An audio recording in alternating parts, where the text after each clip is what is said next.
O instinto selvagem que invade a sensação de perigo nos define.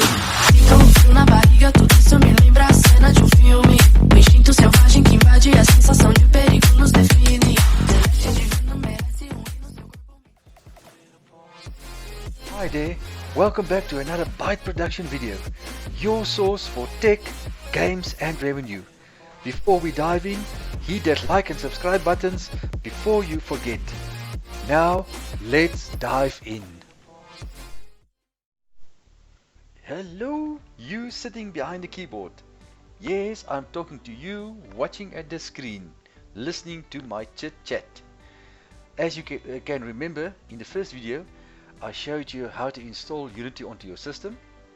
And in this video, I'm going to run through all the screens that you see on your desk after you open it up. And I'm going to familiarize yourself with all the screens and everything that you can see on Unity. So you can just make some heads and tails of what you see, and so that you don't get lost. So why wait? Let's get started with the second phase. And voila! On your screen you'll see there's an icon that says Unity Hub. So double click on that, and then it will open up your project file. Alright, what we're going to do is we're going to create a new one. So click on the blue tab, say new. So click on new. It will open up this window for you. Well, you can choose any template there, but we normally work on the 3D one, so we're going to leave it on 3D. The project name, you can call it anything that you want. I'm going to call it for this series Unity 101. And then of course the location can be anywhere on your PC. You can decide where you want to drop it. Remember to put it in a safe place or in a place that you can easily get access to it and remember where you've placed it, so that it doesn't get lost. And then what you do is you hit create, and like this guy, you've got big eyes and wondering what happened to your whole scene, and then you see Unity is busy organizing all the files, getting everything ready, and it's open. As you can see, it looks like the map of a place you've never seen before, or let's rather say like a history book in your school days. But don't worry, this is much easier than it looks. It may be that you're confused, but don't be confused. Let's quickly start with the screen right in the middle. This is where the action happens. This is your scene. So in this part of the screen is where you see all the assets and everything that you dragged in and where all the action happens. Then you'll see next to the scene is a tab that says Asset Store. Well, Asset Store is self-explanatory. If you go in there, that is where you can download all the assets and get all the assets from Unity. And then you'll see there's another one that's a Game tab. Now the Game tab, that is where you can see what your project is going to look like in the game. So in other words, if you run it via the APK folder or via your cell phone or whatever. That's the three tabs that you see in the middle. On your left hand side you'll see there's a hierarchy. Now the hierarchy is everything, if we click on the scene, is everything that's on the main screen. So in other words, if you start up a new scene, then there's always a main camera and a directional light. Now main camera, it's that camera showing there, and the directional light is the one showing there. That's the two items that's in the scene, and therefore it will be in the hierarchy. Right, on the bottom you'll see there's a tab that says projects. Now under the projects there's a lot of folders. At this moment there's only an asset, a scene and a package. Now the assets is where you store all your folders and where you import your stuff into, so that you can drag it onto your scene and then create your game. And on your next to the project you'll see there's a tab that says console. Now console tells you exactly where the errors is in your scripting or what's going on your screen.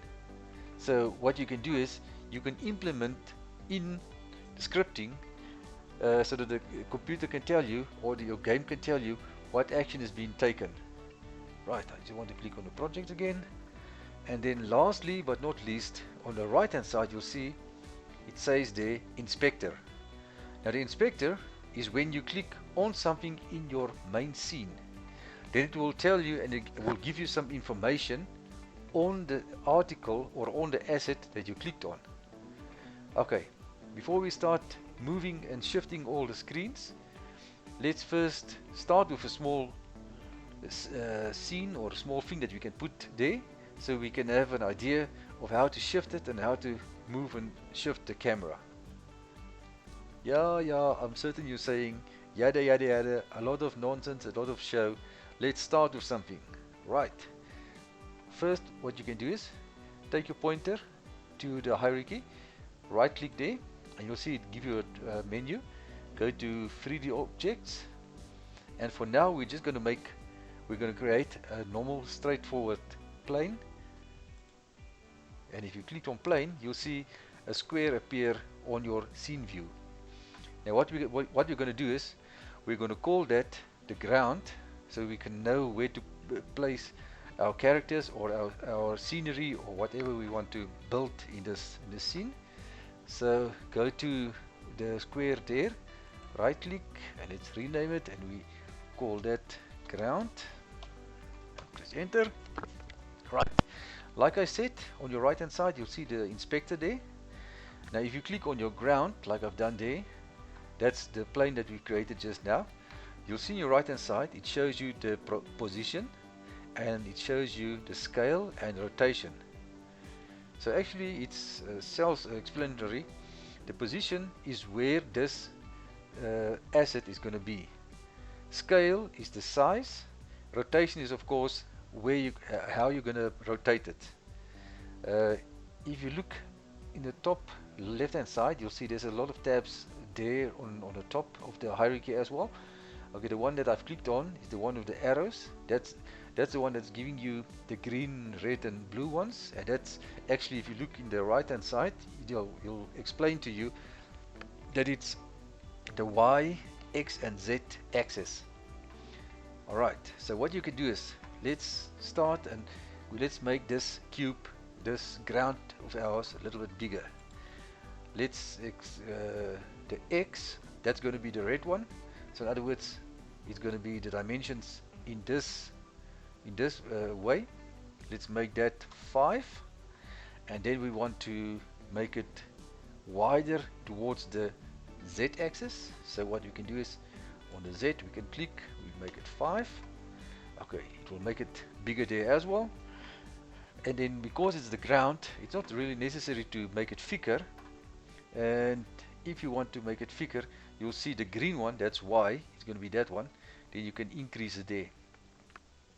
Alright, now that you've got a form there, now that you've got your ground, most probably you would like to color it in. And at least I've got good news for you. You don't need to take a pencil and color it in. What you can do is, the computer is going to do that for you. So for a nice and tidier screen, what I normally like to do is, in your asset folder, you can right click there, and it will show you there right on top, create, and you can create on, click on folder. You'll see it will open up a new folder, and let's call that materials, right? And you go in there. Alright, now what you can do is right click again, go up to create, and then scroll down, and you've got fast eyes and quick eyes. You'll see right here in the middle there's one that say material. So click on the material, and it will bring up a roundish kind of circle, and it says there new material. So let's call this one color, enter. Alright, then on your right hand side here by the inspector, you'll see next to this albedo on the right hand side, there's a teardrop with a white square. So if you click on that, it will bring up the color palette.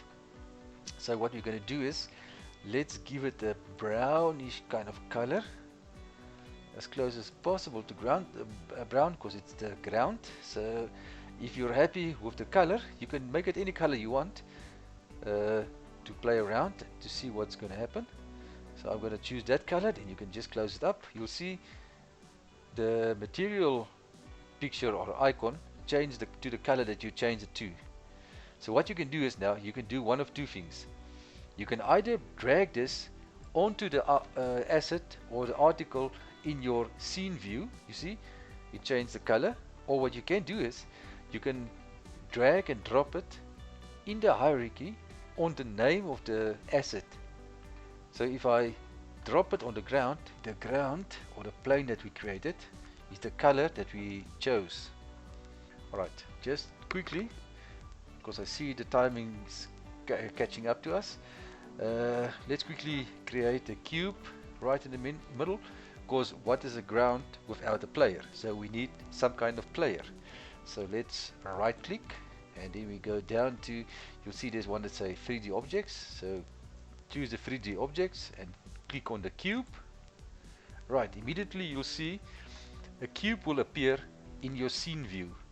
But now the problem is, and that's why we started with the ground or the plane, you'll see if you look at the cube is not on the ground, it's underneath the ground.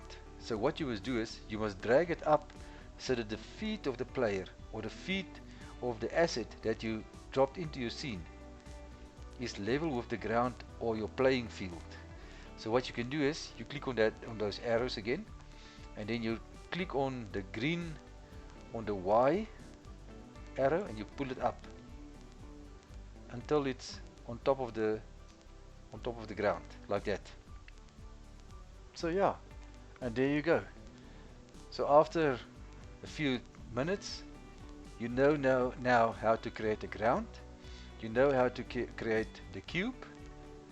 So in the next video I'll start showing you how to change the camera, how to move your camera around, and how to shift all the tabs to easier places and much more reachable places, so you can see your whole screen, and so that it can be easier to access all the tabs, so that you can manage your game and concentrate on all the interesting things you want to put onto your game, instead of wondering where's all the tabs.